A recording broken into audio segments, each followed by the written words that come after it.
Well, today it's casual norm. No collar.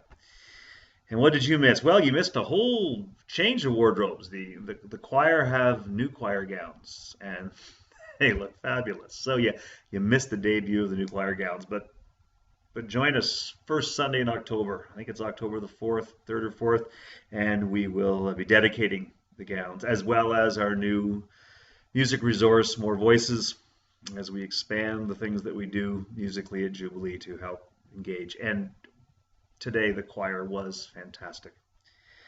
You missed a special communion service that Ann D'Inocio, our intern, and I shared with the whole congregation, and it was powerful. It was meaningful. We listened to the gospel today, but we stopped early on as we heard Jesus say, "Who do people say that I am? Who do you say that I am?"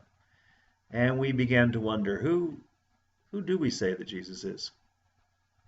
Who is Jesus to us in different times and different places? I imagined engagements, confrontations with Jesus at moments in my life when Jesus asks me who he is.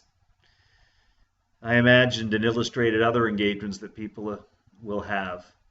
Moments when we stop and look around and recognize the divine presence all around us and ask ourselves, being aware of that presence, what are we going to do that's different? How do we engage that presence? How do we respond? In a sense, who are we in response to who Jesus is?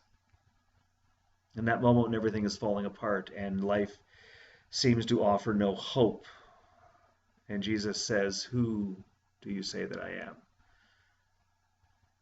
Do we have the ability to recognize that Jesus is the one who suffered and died and was humiliated and took all that the world could throw at him, all the negativity, everything that could go wrong goes wrong, and yet it's not enough to destroy him?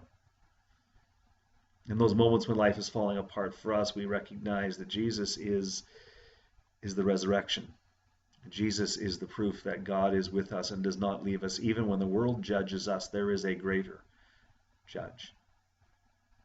In times of celebration, we can sometimes forget about that divine around us, and Jesus stops us and says, "Who do you say that I am?" And in that moment of celebration, we can slow down for a moment and recognize in humility that God is part of our celebration. It's not all about us.